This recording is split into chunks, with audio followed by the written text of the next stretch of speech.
Boa noite.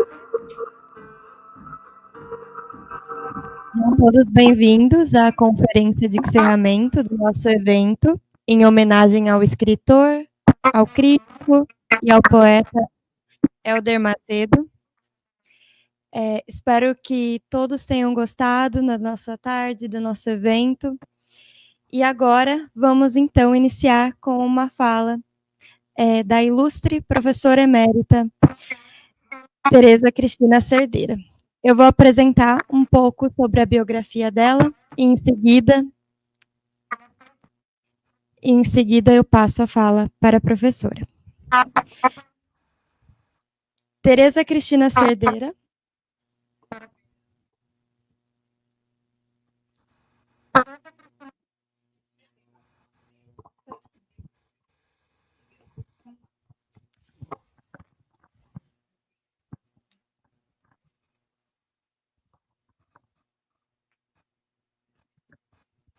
Boa noite. Está melhor. Bom, tá certo. Obrigada, professora. Vou, então, começar apresentando a biografia da Tereza Cristina Cerdeira e, em seguida, passar a fala à professora. Tereza Cristina Cerdeira é professora emérita da Faculdade de Letras da Universidade Federal do Rio de Janeiro.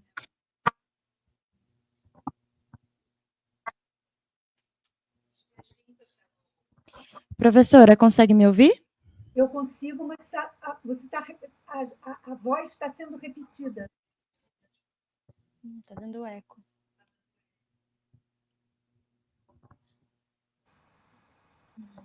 Não está concatenada a voz com a fala, com o que você ouve.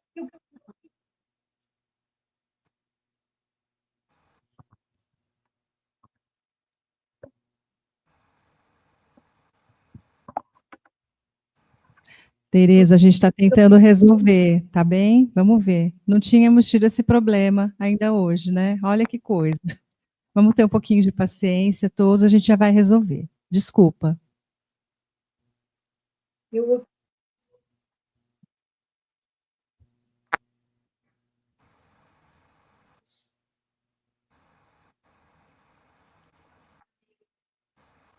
A Larissa?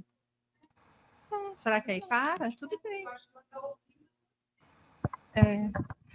Então vem aqui. Tá, senta aqui. Depois a gente... toma, vamos ver se...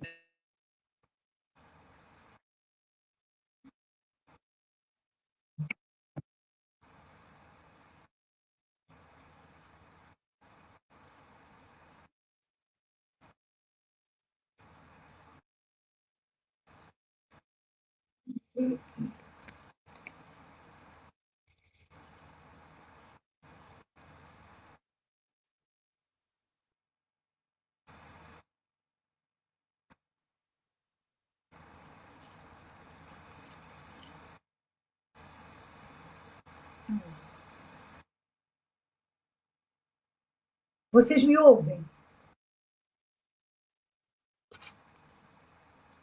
Eu não estou ouvindo.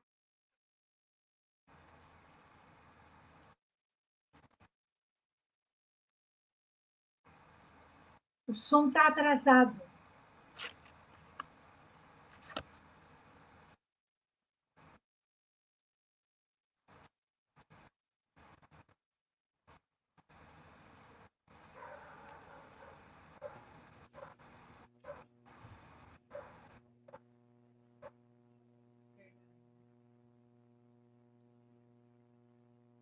Camila, o que está acontecendo é que eu falo, mas o som só sai com a cara.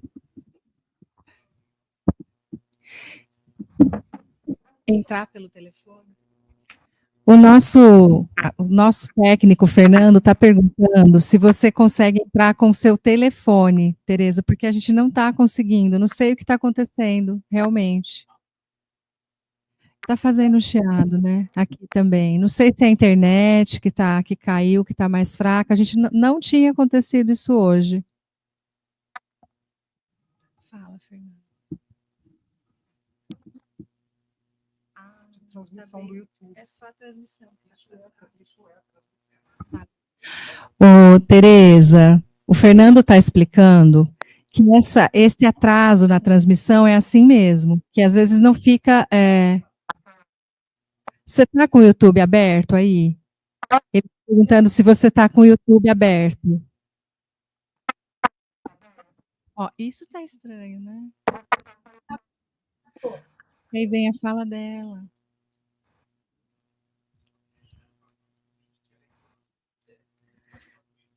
Isso, Tereza, você tem que entrar só no link que a gente mandou para você, não deixar o YouTube aberto. Tá bem, então eu vou apagar o YouTube agora. Pronto. Se você quiser sair de novo e entrar só naquele link, clicar no link e entrar, sem abrir o YouTube. Agora eu estou te ouvindo perfeitamente. Eu desliguei vocês. Vocês me ouvem? Sim, acho que agora melhorou. Então vamos. Pronto. Ai, que bom!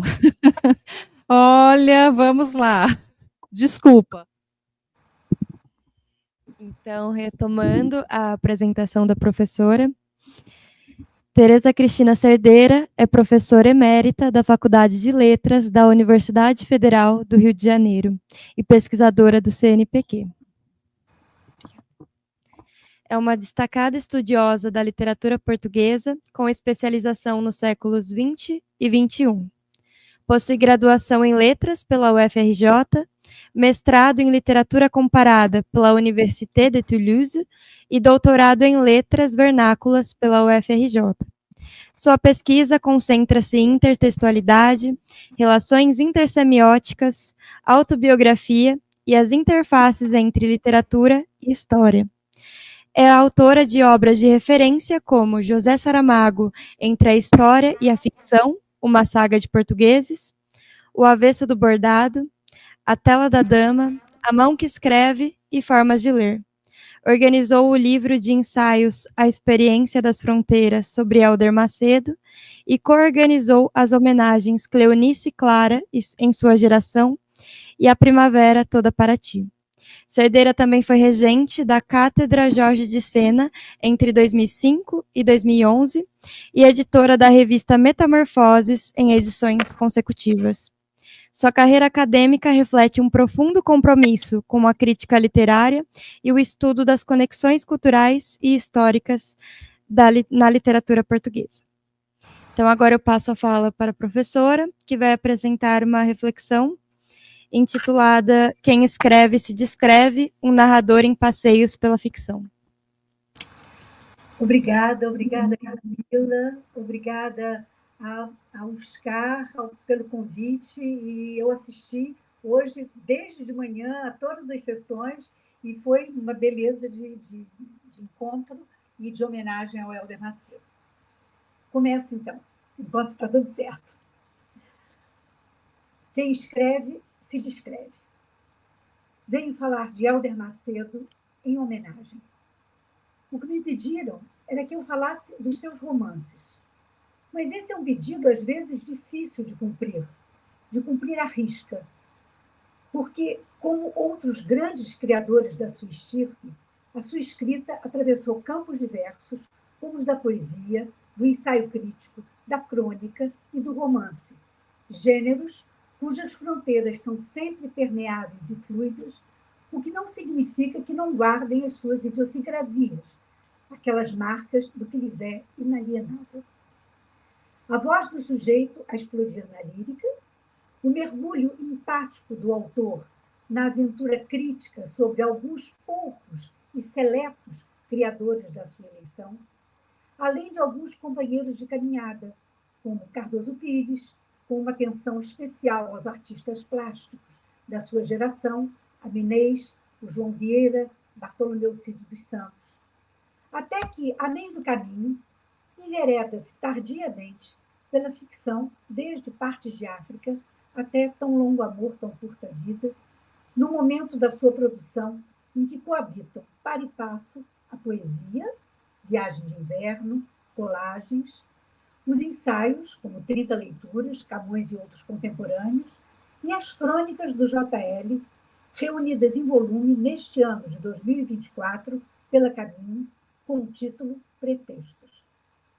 Para, finalmente, na dimensão mais estrita do Criador, e peço perdão por apenas parecer deixar de fora o ensaio como modo de escrita criativa, buscar, em modo de fivela, atar as duas pontas da vida com um sucesso que não coube ao personagem machadiano, retornando ao seu Bernardim na escrita de romance, uma narrativa em versos que deve ser lida à moda do romanceiro de herança medieval. Acabamos de ver uma linda apresentação da Maria Lúcia Dalfá sobre esse texto. Aqui se segue ainda a novela Noite de Verão, de 2021, de que nós também ouvimos falar através da Marisa. Mas é do ficcionista que me cabe falar, e nesse recorte devo impor ainda um outro fim, a fim de que a digressão não comprometa a proposta desta minha leitura. Fixo-me em duas vias que se mesclarão ao longo dessa travessia: a figura do narrador e os agenciamentos que ele vai tecendo entre as histórias e a história, como também as artes plásticas, a música, a literatura e o cinema. Pode-se mesmo dizer, sem grande chance de erro, que o narrador é o personagem mais curioso na ficção de Hélder Macedo.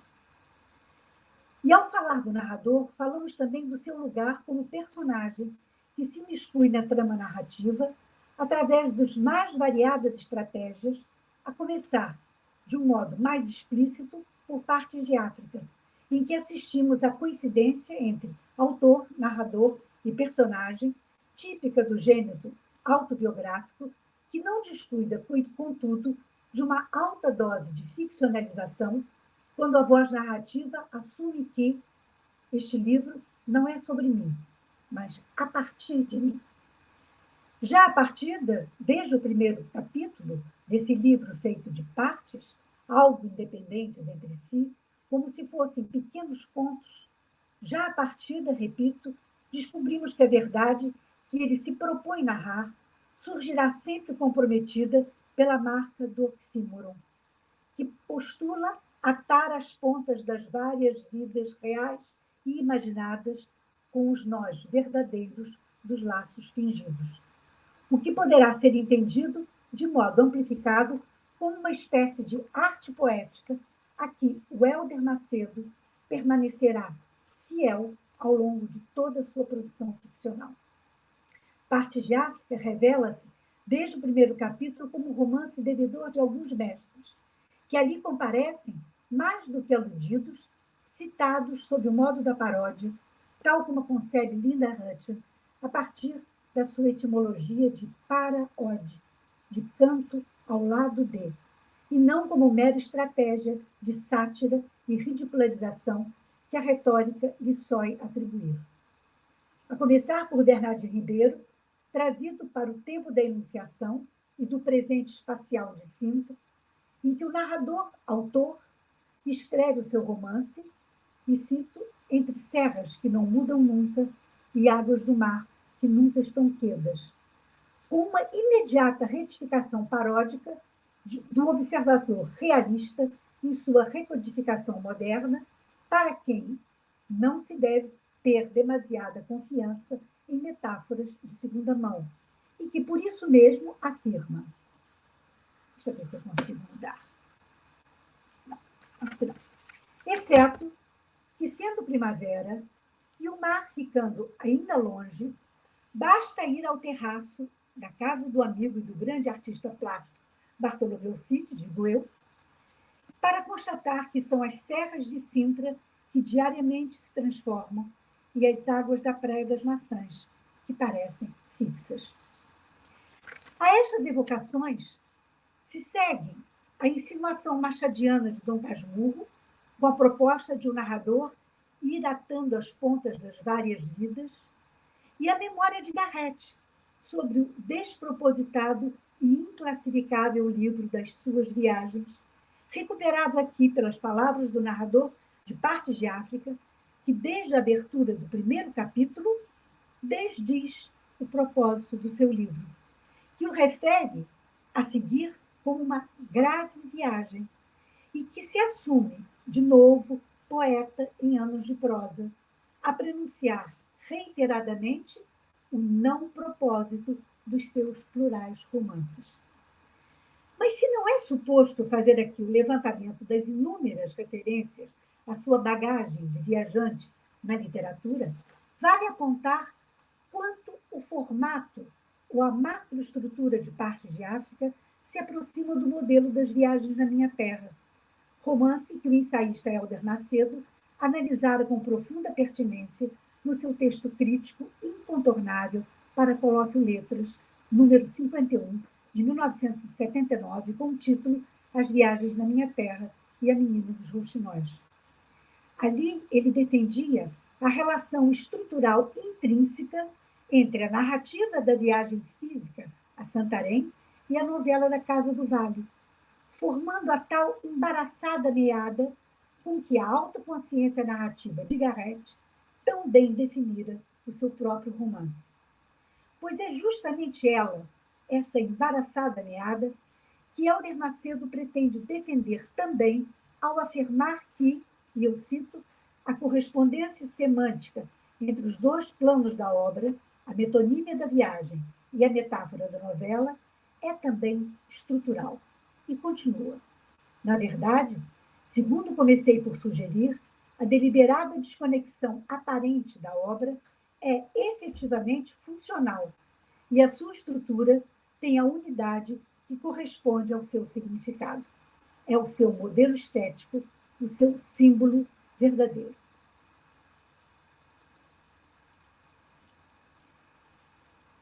O que pode parecer uma digressão, afinal não é, porque eu diria que essa conclusão analítica sobre o romance de Garrett poderia caber perfeitamente para uma leitura do romance Partes de África, que o já agora ficcionista Hélder Macedo, como poeta em anos de prosa, se propôs a escrever.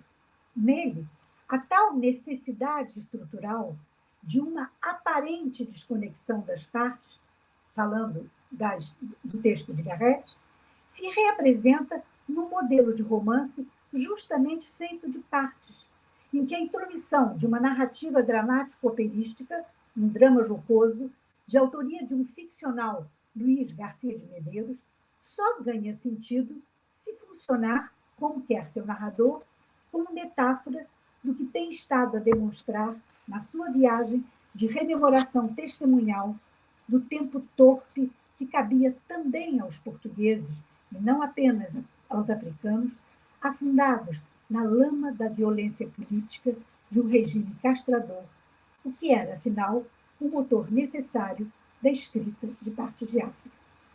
Mas, como escreve Hélder Macedo no mesmo ensaio da Colóquio Letras, para poder resolver a contradição, Garrett teve primeiro de representá-la.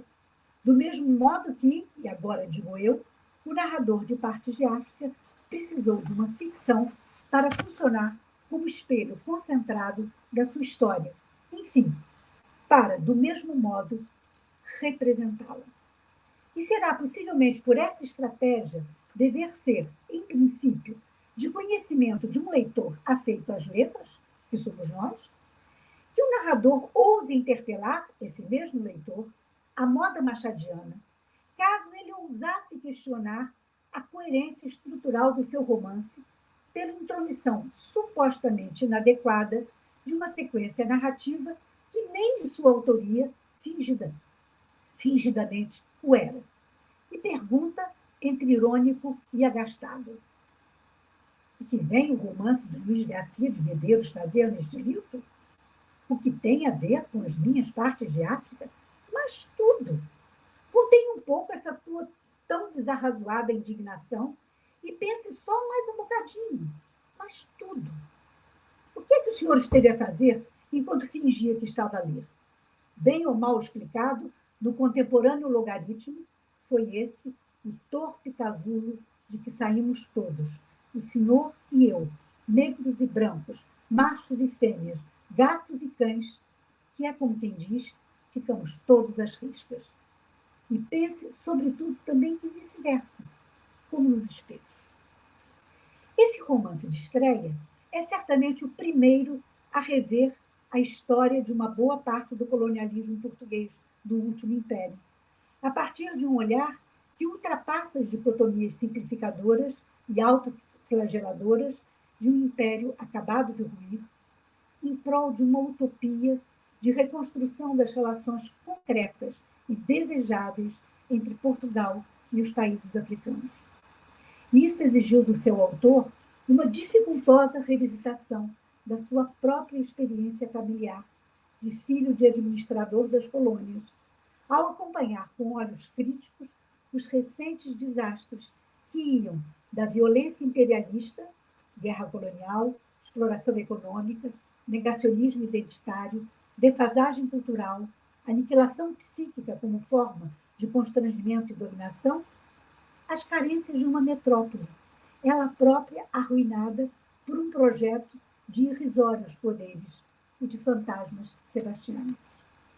É quase comovente a sua epifania de adolescente em Portugal, recém-saído da infância africana, ao perceber, num nível menos filosófico do que político que o do poeta de Orfeu, que, e eu cito, na infância de toda a gente, houve um jardim particular, ou público, ou do vizinho, em que o seu lugar de inconsciente usurpador privilegiado do que não lhe pertencia era o preço a pagar ao perceber que a magia da sua infância feudal estava quebrada. Texto ousado, sua recepção, quer portuguesa, quer africana, causou, à época, algum espanto, por vezes mesmo um certo incômodo, que era o equivalente às avessas da sua própria percepção de sujeito da escrita diante do passado maniqueísmo com que ele próprio, ao longo dos anos, tratou a sua confrontação de jovem revolucionário com o pai funcionário e representante do regime. Pai morto, império derrotado, é no pós-25 de abril que Partes de África aparece ao narrador como uma necessidade de escrever para testemunhar, menos como demanda de retratação passada do que como um anseio vital a ser palmilhado em prol de convivências verdadeiramente frutuosas, a exemplo do que ele próprio, ensaísta e professor do King's College, na sua lição inaugural da Cátedra Camões, procurara demonstrar ao sugerir que, de par com a Eneida, a fonte mais importante dos Lusíadas é a Écloga Quarta de Virgílio, a Écloga profética, e que Camões havia transformado a celebração épica do Império numa visão da harmonia do mundo no fim dos impérios. Pensamento, e agora já não é mais a citação, pensamento que, de certo modo, faz eco ao seu próprio projeto ideológico de construir um romance virado não para o passado, mas para o futuro, e feito de partes de Portugal e de África. Em Pedro e Paula, romance de 98, que desde o título, a sugerir uma história de gêmeos, pulula de referências a Machado de Assis, com alusão não única, mas mais imediata a Esaú e Jacó, o passeio do narrador é de outra ordem, já não mais autobiográfico. Não se trata estruturalmente de um romance autobiográfico, ou só tangenciaria esse formato sob a forma da metáfora, que nos limites deste texto não seria possível desenvolver. Em vez disso, o narrador faz-se a si próprio transmigrar da figura do contador de histórias ou do inventor de probabilidades para uma inserção, outra vez, algo garretiana, no mundo narrado. Evoquemos. Nas Viagens da Minha Terra, no capítulo 43, o que significa dizer a 2 passos do final do romance, que termina no capítulo 49, o narrador, que havia introduzido na sua narrativa uma história de amor que lhe fora contada por um companheiro de viagem, atravessa de novo o Vale de Santarém, na volta para Lisboa, e diz: Estávamos, porém, no vale. E já eu via de longe aquelas árvores e aquela janela. Afrouxei insensivelmente o passo. Deixei tomar larga dianteira aos meus companheiros de viagem. Involuntariamente parei de frente da janela. Apiei-me, fui direto para casa. No mesmo sítio, do mesmo modo, com os mesmos trajos e na mesma atitude em que a descrevi nos primeiros capítulos dessa história, estava a nossa velha irmã Francisca. Ela era, e não podia ser outra, sentada na sua antiga cadeira, dobando com o Penélope, tecia a sua interminável meada. Defronte dela, sentado numa pedra, a cabeça baixa, os olhos fixos num grosso livro velho que sustinha nos joelhos, estava um homem seco e magro, descarnado como um esqueleto, lívido como um cadáver, imóvel como uma estátua. Também não podia ser senão Frei Diniz. Cheguei junto deles. Vejam bem, eles que eram personagens citados no início do seu romance, agora é esse narrador que se aproxima deles. Cheguei junto deles, sem mais reflexão e continuando alto na série de pensamentos que me vinha correndo pelo espírito, exclamei: e Joaninha? Joaninha está no céu. Já todos sabemos, o narrador da viagem a Santarém se encontra com os personagens do conto que nela ele havia inserido. Conversa com eles e ouve de Frei Diniz o final da história da Menina dos Rouxinóis. Quanto ao narrador do romance Pedro e Paula, vemo-lo também, a certa altura da já adiantada narrativa, ocupar um lugar de personagem na trama que vem narrando, para além de não abdicar da sua função de narrador, que se revela, como também no duplo Carlos Garrett, das Viagens da Minha Terra, com evidentes contaminações autorais coladas, ainda que sob a forma da metáfora, à figura de Paula, sua personagem feminina de dimensão solar e que o representa do outro lado do espelho. A confissão do narrador é clara. Ele diz: e a Paula, bom, mas já disse, já devia ter dado a entender. A Paula a deixar que eu me escreva no que ela fosse. Resulta de tudo isso uma clara transgressão dos parâmetros habituais da diegese, por se verem desinstalados aqueles sagrados limites que a verossimilhança só é estabelecer, de modo a confundir no mesmo processo a sossegada consciência do leitor, que se imaginava tecnicamente situado ao lado do narrador, do lado de fora da narrativa, como um mero espectador do mundo narrado. Porque vejamos, se as fronteiras se esbatem, se não há mais o limite confortável do dentro e do fora, também ele, leitor, perde na mesma dimensão o seu lugar convencional, convidado por contiguidade implícita a entrar na narrativa. Tal como naquela cena memorável de A Rosa Púrpura do Cairo, em que o autor salta da tela para a sala de cinema a fim de ir ter com a jovem que o alucina na sua paixão e trazê-la junto com ele para a tela do filme, também aqui o narrador de Pedro e Paula decide dar uma volta a isto é, ao modo como vem narrando, para ir, finalmente, conhecer os gêmeos, tornando-se, a partir de então, no que ele chama de o confiante cronista de incertezas. Postulação não menos ambígua que a anterior, de inventor de probabilidade, já que em ambas o oxímoro, a saber, incertezas confiantes, probabilidades inventadas, novamente se revela como instrumento de verdades mais do que cambiantes, complementares. Bom, vamos dar uma volta a isto.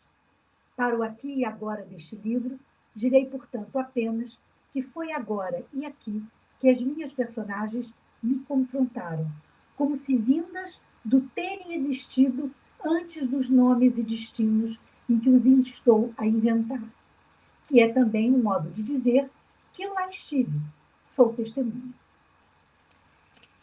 E, enfim, em mais um encontro feito de heranças e de salutares roubos, sejam eles conscientes ou não, porque, já o sabemos, É a linguagem que faz o sujeito, e não o contrário.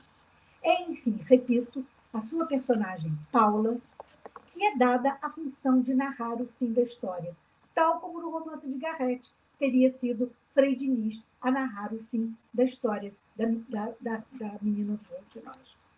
Portanto, é a Paula que é dada a função de narrar o fim da história, tal como acontece nas viagens, a fim de desvendar os segredos a que um narrador extradiegético não teria tido acesso.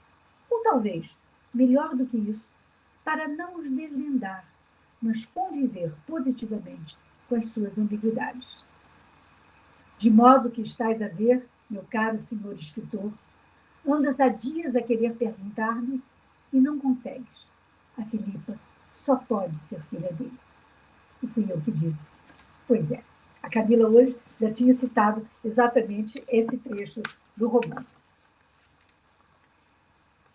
Em Vícios e Virtudes, voltamos a um personagem narrador que se confunde com o autor Hélder Macedo, referido explicitamente por H. O lucro dessa colagem está em dar a ver a sua bagagem de viajante da cultura, que se expande pela pintura, pela música, em especial a ópera, mas também e sobretudo pela história portuguesa do século XVI, revelando as suas preferências de refinado crítico literário e professor da Cátedra Camões do King's College de Londres, onde vive desde o início dos anos 60. Já vimos que a releitura da ópera Don Giovanni de Mozart integrara, em modos de metonímia, o discurso de Partes de África. Assim como a ópera Péléas e Mélisande, de Debussy, com libreto de Maeterlinck, e o poema sinfônico de Schoenberg, A Noite Transfigurada, haviam comparecido em diálogo com a narrativa de Pedro Paulo. Desta feita, em Vícios e Virtudes, há como que uma verdadeira orquestração de fundo no diálogo de evocações explícitas com a ópera Orfeu e Eurídice, de Gluck, espécie de espelho transposto das relações entre a personagem feminina Joana e o narrador, denunciado a partir de certa altura da trama como o escritor. A sombra indicial dessa narrativa do presente sobre uma personagem feminina chamada Joana, que assombra em seu parceiro de aventuras, dizendo de súbito, a meio de um encontro, meu filho morreu ontem, é a figura histórica de Joana d'Áustria, homônima da personagem central, que no século XVI fora chamada à corte portuguesa para casar-se com o príncipe João, único herdeiro vivo de Dom João III, tornando-se a seguir a mãe do futuro Dom Sebastião. Entre risórias narrativas históricas, corroídas pela ironia pelo narrador, e o seu próprio projeto de escrever um romance sobre esta Joana do presente, como duplo da Joana do passado, o autor dá a conhecer uma figura feminina poderosa e libertária, tragicamente infernal, que justifica seu metafórico espelhamento com a ópera de Gluck. Em breve comparação, a Joana de Hélder Macedo é como que o outro lado da solaridade da Paula. Ela habita corajosamente os infernos, e como a provar que conhece de antemão os destinos do mito e as lições da história, recusa-se a sossobrar na sedução de um Orfeu presente que sonha em congelá-la em personagem de ficção. Ora, de ouvinte de excitantes confidências masculinas sobre encontros amorosos entre seu ex-colega de liceu e a tal Joana, o narrador vai colhendo dados sobre uma suposta biografia da personagem, que a própria Joana, ela sim formada em história, diga-se de passagem, ia perversamente relatando ao seu parceiro, que imediatamente as transferia para o amigo escritor. Tão ludibriado, pois, quanto o amigo, embora certamente muitíssimo mais intelectualmente refinado do que ele, o narrador se surpreende com as coincidências entre a história contada pela Joana do presente e a narrativa histórica do século XVI. Quando encontra finalmente a Joana, travam uma relação de sedução mútua. Escrevem-se cartas como se fossem amantes, à maneira de Orfeu e Eurídice. Mais uma vez, são imagens especulares um do outro, ambos conhecedores da história, com o narrador a evocar Marcel Bataillon e o seu livro, já no Francesco de Portugal, utilizando expressões semelhantes, Moura encantada, Miguel triste, cumplicidades, gestos e referências similares que o próprio narrador, por vezes, aponta com clareza. Cito. Joana, habituada a chocar. Eu, que às vezes também me dá para isso, a jogar em casa. Ou ainda, de onde se conclui que a culpa é dos dois. Pior, que afinal, os autores do livro somos nós. A questão é que a Joana inventada é, afinal, mais forte que o escritor-narrador. E não falo aqui do autor, que é, afinal, o seu inventor. E, apesar dos encontros na fímbria da paixão, sente-se ameaçada por ele, ao se imaginar como sua personagem de romance e, retirando-se de cena com um bilhete ambíguo deixado à porta do apartamento, que dizia, encerrado por motivo de obras, o que tanto pode significar apartamento em obras, morador ausente, quanto morador ausente por não querer pertencer a nenhuma obra que a fixasse como personagem. Porque sabia, antes de tudo, gente, coisa viva, água, e não um texto, um romance, uma palavra. Afinal, diz a Joana, e repete ao final o narrador, que até então não dera por isso, não se pode beber água da palavra A-G-U-A. E acrescentando ele em tom de profundo lamento.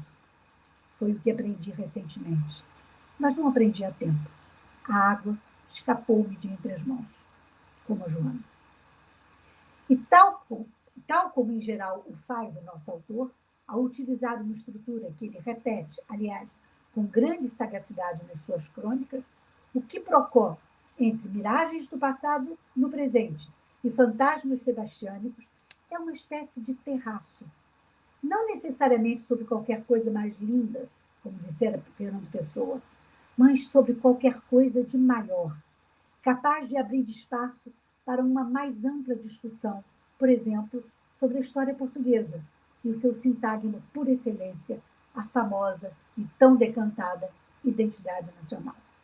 A Joana, a zombar do destino das histórias que se repetem, é a metáfora que desmonta a metonímia da história na sua sequência invariada, na sua fatídica circularidade, na sua concessão ao mito. Nada mais anti-sebastiânico que esse romance de Helder Macedo. Eu vou saltar para o último romance, porque já se faz tarde, estão todos certamente cansados. Eu vou saltar Sem Nome e Natália. Aliás, Sem Nome já foi devidamente lido, muito bem lido hoje, e vou chegar ao último romance, que é Tão Longo Amor, Tão Curta Vida. Já o último romance de Helder Macedo, publicado em 2013, Tão Longo Amor, Tão Curta Vida, apesar do encômio ao poeta Luís de Camões, que iluminou o seu trajeto através da poesia, do ensaísmo e da ficção, fazendo-o apostar num projeto universal redimido pelo amor, é um romance do mais acabado desalento. O seu título, com a retomada integral do verso camoniano, revela-se, contudo, menos a confissão de um amor desmesurado, a transbordar dos precários limites de uma vida sempre curta, como parece ser a voz de um Jacó eternamente enamorado de Raquel, do que, na verdade, uma angustiada consciência da finitude, que lança o sujeito numa busca falida ao se descobrir, afinal, incapaz de reparar com o amor a evidência da morte que o espreita, anulando o seu júbilo vital. Desta feita, o gosto dos duplos se faz desde logo entre o personagem do autor, H, e uma inquietante figura masculina que lhe bate à porta, a deshoras, para narrar uma experiência amorosa que ele não consegue decifrar e que se lhe escapa das mãos na correnteza da história, fornecendo assim ao eu interlocutor um enredo elíptico que ele, autor reconhecido, deveria então completar segundo o amor tivesse. A data, novembro de 1989. A cidade, Berlim. A Mulher Amada, uma cantora lírica da RDA, Lênia Nartingale, que atravessa o portão de Brandemburgo em direção a uma liberdade que, afinal, não se efetua como esperado. Perdendo, paradoxalmente, a sua voz de rouxinol, Nartingale quer dizer rouxinol, que se inscrevia em seu próprio nome, ela mergulha, por acasos sucessivos, num espelhamento algo perverso com uma jovem da mesma idade, com o mesmo prenome, Lênia Benamor, que seria ela mesma ao contrário.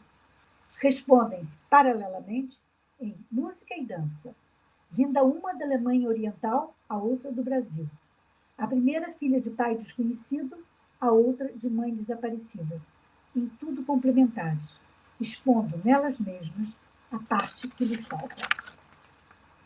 Tão longo amor, tão curta vida é um romance de desistências confessas, feito de vozes que emudecem, de amores suspensos, de suicídios partilhados, de perdas irreparáveis, de personagens que definham fisicamente, que morrem ou que matam por não terem sido capazes de inventar a eternidade na sua precariedade de homens mortais. Esse é um título traidor, ou, no mínimo, um verso que contém o seu avesso, e com ele convive em dolorosa promiscuidade, a que o poema de Carlos Drummond de Andrade, citado também em epígrafe, parece tragicamente responder. Não amei bastante, sequer a mim mesmo, contudo próximo, não amei ninguém. Aí se concentra o seu claro enigma, o do poeta brasileiro e o do escritor português, identificados ambos pelo oxímoro, que reúne numa expressão contraditória dois conceitos opostos e traduzíveis, neste caso, pela confluência paradoxal do longo amor e da incapacidade de amar. Este é, por isso mesmo, um romance do não-amor, ou, se quiser, de um amor tão desmesurado que não pôde ou não soube ser vivido pelo sujeito amante. O romance de um Jacó que traiu o soneto porque não soube servir por Raquel, contentando-se com Lia. O romance de um Jacó que de antemão cedeu à morte, à usura do tempo, que o afastou do serviço amoroso e que, contrariando-se a si próprio, vislumbrou o inverno sem dar chance à primavera. O romance de um Jacó que, por já não saber intuir a eternidade na curta vida, não foi capaz de experimentar, na sua radicalidade exigente, o seu pretenso longo amor. Todo esse desalento é, contudo, estrategicamente delegado, no romance, à figura do personagem, em visita ao autor, que é um modo sutil de evitar a subjetivação da dor, alterizando-a num outro que lhe é, em verdade, francamente complementar. Quanto ao narrador-autor, ele escapa da angústia, seja pela catarse da escrita, seja por saber se desprender do seu personagem com um até breve, a significar que talvez não fosse assim tão breve. E escapa ainda, e sobretudo, por se saber acolhido pela complementaridade amorosa da S, personagem feminina que divide com o autor o espaço da casa, surgindo aqui e acolá nos desvãos da narrativa, mas que está lá, sempre presente. O registro que faz dela o narrador, ao mesmo tempo que a inscreve no romance, faz com que ela salte para a vida, mudando o estatuto de personagem a pessoa, como a imitar o que ela soube sempre fazer e que consistia em viver a literatura, em lugar de fazer literatura. E depois, confessa o autor, ela lê as coisas que escrevo com muita atenção, com uma folha de papel ao lado, tomando notas para depois comentar, sempre para melhorar. Ela é e sempre foi a sua primeira leitora, como comprova mais uma das dedicatórias a que teve direito nos vários romances e poemas de Alder Macedo, desta feita com a autoridade amatória que o seu lugar lhe reserva. A S, para que o emende. O fato de esta personagem aparentemente contingente ocupar de modo inesperado posição nuclear no final da narrativa pode ser menos aleatório do que pode parecer à primeira vista, se entendermos que ela é a chance que o autor se dá para não sossobrar com seus personagens no emudecimento, nas identidades cambiantes, no desaparecimento, nos fantasmas, no suicídio. Ela abre um espaço luminoso quando é descrita como aquela que chega à poesia pela via da prosa, que sabe contar histórias dos livros que leu e inventar outras para as pessoas que a ouvem. Modo particularmente concreto de fazer com que a ficção dê um sentido para a realidade. Eu faço o contrário, é claro, confessa o autor. Não apenas para insinuar que ela lhe é complementar, mas talvez para sugerir que é a ela, afinal, a única pessoa a quem ele pôde, um dia, dedicar o belo verso camoniano do título, numa definitiva homenagem ao amor. Obrigada.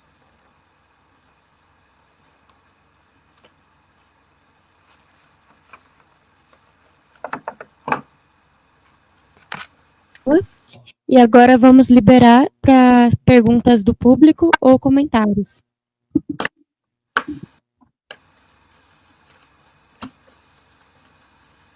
Estarão todos exaustos.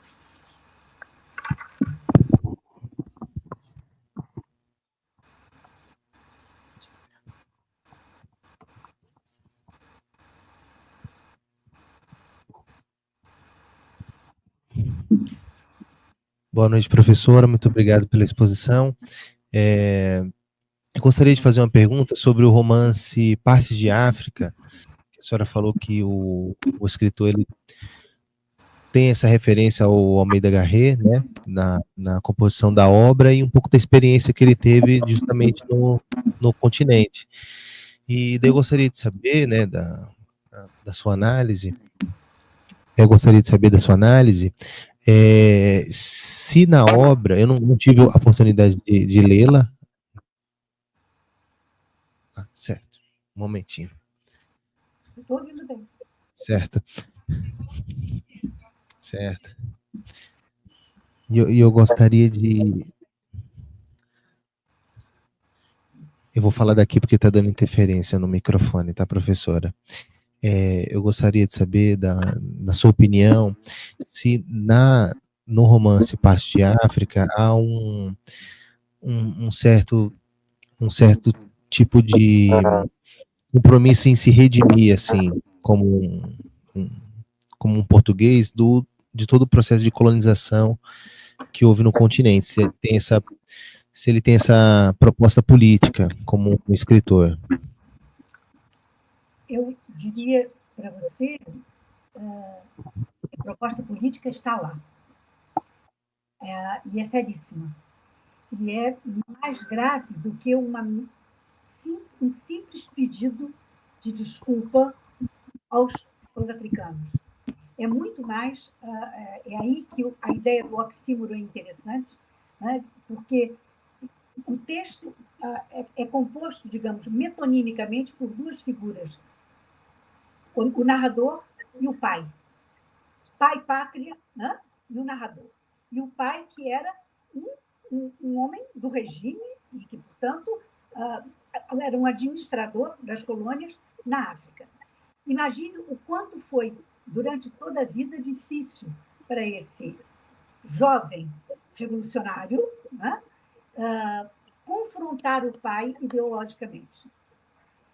Mas, de certo modo, o que é interessante é que a revisitação que ele faz da sua história pessoal e da história do país, da sua história diante do pai e da história de Portugal diante da África, diante da colonização, né? E, portanto, como momento pós-colonial, é se desprender das dicotomias. O pai, eu aqui estou sem o romance para poder citar, mas é um momento comovente em que o pai diz, por exemplo, para ele, para o filho, num debate aceso, e o que é que tu fizeste neste país onde nem sequer és capaz de comprar o pão na língua em que nasceste? Eu, pelo menos, construí hospitais, abri escolas, isto é, criei condições para os novos países a haver. E o narrador, o filho, retruca, mas nada. O que eu vejo é que você era uma espécie de polícia bom, mas que deixa bater. É o médico que vai consertar o ferido, né, para que ele não morra e que possa continuar a ser torturado. Então, digamos, era um passado de confrontamento, de confrontação. Mas o momento da escrita é já com o pai morto, é já com Portugal, com as colônias independentes, é o Portugal da pós-colonialidade, e é o momento em que ele diz: não adianta mais pedir perdão ou me sacrificar, ou pelo menos imaginar que eu estou sempre do lado errado e que eles são todos perfeitos. Não, é o momento de agirmos juntos para construir os novos países a haver. Há frases difíceis de serem lidas nesse romance. Quando ele diz, por exemplo, é certo que é toda uma construção. É certo que várias línguas nativas se foram perdendo no caminho, mas hoje, nos países africanos, o português é a língua que reúne. E o poeta Craveirinha é capaz de ter Camões na ponta da sua própria literatura. Camões já faz parte também da história literária do Craveirinha. Então, é difícil imaginar, porque é muito grave quando ele diz: eu sei que muitas línguas se foram perdendo no caminho, mas a outra coisa, ele pensa sempre como um projeto de futuro.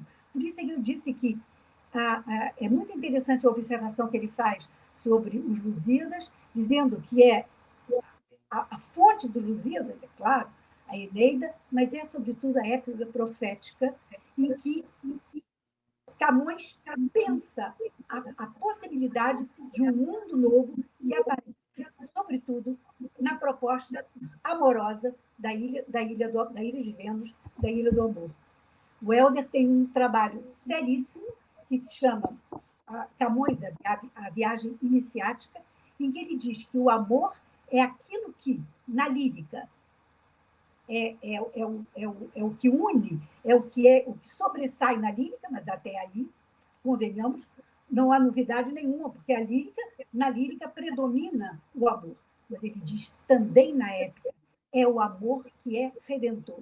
E, portanto, o grande momento final da epopeia é a Ilha do Amor, onde os portugueses deveriam ter aprendido o que é o valor do amor como construtor de um mundo novo. E isso eles não aprenderam porque essa ilha é uma ilha inventada. Né? Nenhum escrivão da frota de Vasco da Gama terá dito ao rei, contando a viagem: olha, e na volta nós encontramos uma ilha maravilhosa, com umas ninfas belíssimas, Não, claro que não. A ilha é a ilha da poesia. E Camões, naquele momento, elege o amor como fundador de um mundo que poderia existir no futuro. E eu acho que é isso que ele faz em Parte de África também. Ele é um grande leitor de Camões. Então, não adianta mais, não é, marcar as costas para se punir de um erro gravíssimo, que é coletivo, que é o colonialismo de 5 séculos. Mas ele propõe uma outra saída, que é uma saída com vistas ao que vai acontecer, e não ao que apenas já aconteceu. Então, é extremamente político.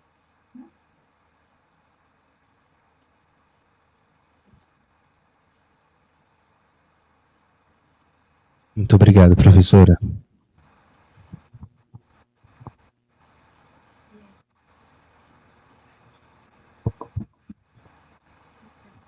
Professora, eu vou ler agora perguntas que a gente recebeu pelo YouTube. Ana Carla Neto pergunta: muitos romances do Helder, se não todos, são imponentes e trazem em suas narrativas a construção e a reconstrução. Agora eu não consigo ler. Da identidade. Fernando, a gente não consegue ver um pedacinho. Mas eu consigo ler. Eu consigo Mas ler. daqui a gente não lê. Ah, então tudo bem. Então acho que a Tereza Cristina consegue. Muitos romances do Helder, se não todos, são imponentes. Bom, mas agora já mudou. Imponentes e trazem em suas narrativas a construção e a reconstrução da identidade e da história de Portugal. E eu acho que continua, não é?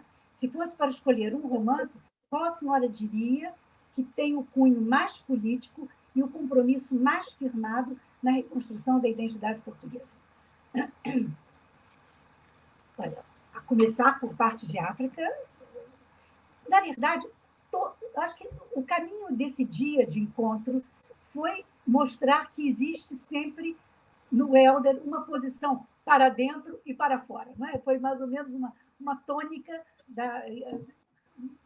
repetimos isso ao longo dessa jornada. Portanto, em todos eles, em Partes de África é evidente, né? É uma necessidade de rever a história dos 50 anos do colonialismo português e o início da pós-colonialidade. E Pedro e Paulo, também a mesma coisa, começa em 1945 e vai terminar nos anos 90, 98. Portanto, é todo um caminho da história portuguesa. Mas os outros também. Se nós pensarmos tão longo amor, tão curta vida, para além das questões sebastiânicas, você amplia para uma questão histórica de poder que cai, né? É a queda do Muro de Berlim, é um momento histórico. E, ao mesmo tempo, é uma reflexão não empolgada, não, olha que maravilha, né? Foi realmente um momento de caminhada. A personagem caminha para fora, passa pelo portão de Brandemburgo, mas nada dá muito certo. A vida não se... Né? O mundo não ficou mais belo depois que o muro caiu. Teria sido uma maravilha, mas não é bem essa a leitura que o texto dá. Nós vimos já agora, hoje, falamos bastante sobre o Sem Nome e o quanto é uma revisão também da história portuguesa e da Marta Bernardo, que tinha sido punida e possivelmente morta, né, pela polícia, pela PIDE. Então, em cada um desses textos, há sempre uma reflexão para fora e para dentro, isto é, para o que é puramente literário e para aquilo que vai fazer parte da história.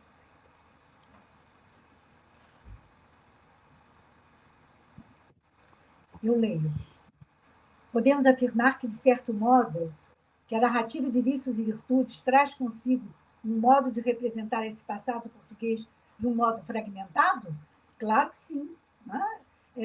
O que nós temos, Patrícia, em Vícios e Virtudes, é justamente, mais uma vez, uma questão de duplos, né?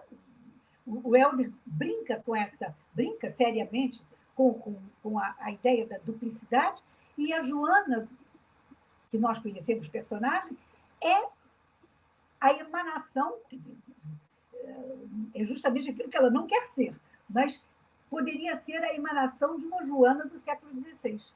Né? Então, ela faz um jogo duplo, porque ela tem um amigo totalmente tolo que quer escrever um romance idiota sobre a sua história, um romance sebastiânico, e tem um outro amigo que ela vai conhecer, que é, digamos, o autor, e que é menos estúpido, mas ela consegue lhe dar também uma volta, porque mesmo esse, que era menos estúpido, ou não é nada estúpido, aliás, conhecedor da história, também queria fazer dela uma personagem, isto é, uma imagem, um reflexo da Joana do passado. E isso ela recusa. Eu não quero beber água da palavra água.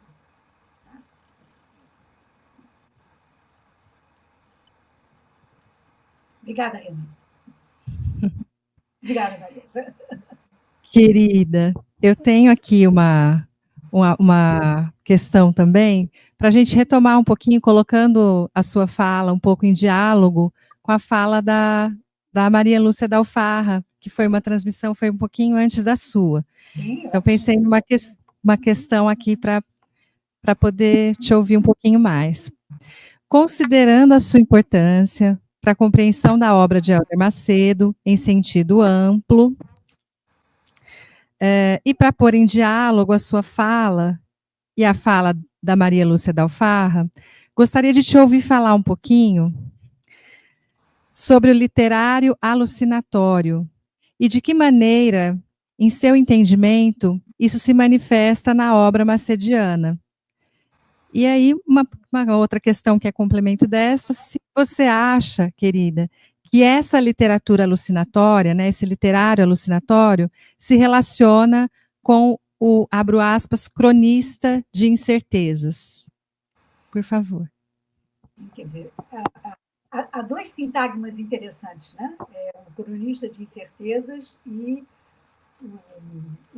ambos são paradoxais e, portanto, são oxímoros, né? Há, sem dúvida alguma, a obra do Hélder, não só os romances, mas a obra do Hélder é atravessada não apenas pelo conceito de incorpóreo, por exemplo, mas também de alucinação, e isso vai estar mais claramente, ou mais evidenciado, em textos como, por exemplo, romance. Mas vai palmilhar a obra dele. Por exemplo, há sempre uma presença de sonhos. A Joana tem sonhos, tem alucinações, não se sabe em que medida nós estamos no nível da realidade ou no nível do sonho. Quer dizer, aquilo que ele exacerba em romance, e eu acho que depois que a Maria Lúcia nos apresentou, seria redundante voltar ao assunto nesse livro, né? Porque o livro despedaça. O livro é a alucinação, que é ver o que não há. Porque quando você alucina, você, no lugar do vazio, né? Digamos, eu tenho uma alucinação, os outros não olham para o mesmo lugar e não veem nada. Portanto, a alucinação é aquilo que é capaz de dar concretude a uma ausência. E isso é também uma marca do sonho. Então, o sonho vai aparecer em Tão Longo Amor, Tão Curta Vida, né? Vai aparecer em Vícios e Virtudes, em Natália. Então, há uma presença, e às vezes os sonhos são muito parecidos. Amor Encantada, né? Isso vai atravessar vários romances como o Hélder tem verdadeiras obsessões, e essas obsessões vão explodindo aqui e ali ao longo da sua obra. Então, sem dúvida alguma, a ideia do alucinatório, que chega às raias da radicalidade em romance, na verdade, já vinha aparecendo na poesia, que é um lugar ótimo, perfeito para a alucinação do sujeito lírico, né? Mas através, sobretudo, desses romances que o sonho vai apresentar esse lugar daquilo que não aconteceu, mas que talvez pudesse ter acontecido. O sonho como uma espécie de alucinação. Perfeito. Obrigada, querida. Muito obrigada. Gente, mais alguma questão? Mais nenhuma? Tá tudo bem? Não querem fazer nenhuma colocação? Querida, então te agradeço. Se você não tiver mais nada, se você quiser colocar mais alguma coisa, fique à vontade. Se não, te agradeço imensamente por essa fala maravilhosa, por ter estado também conosco desde cedinho, de manhã cedinho, né? Foi muito bom. E, enfim, agradeço a todos presentes aqui, a todos aqueles que também nos acompanharam, né, online. Foi um dia excelente, maravilhoso. A gente está cansado, mas assim, eu tenho certeza que a gente vai embora hoje felizes, né? Porque foi um dia de muitas partilhas, né? Em todos os sentidos. Então, muito obrigada, querida, por nos presentear com a sua fala. Obrigada a todos. E eu acho que, então, a gente encerra o nosso evento, mandando também um grande abraço, cheio de carinho, para o Hélder Macedo, que deve estar nos assistindo. Vamos bater pau.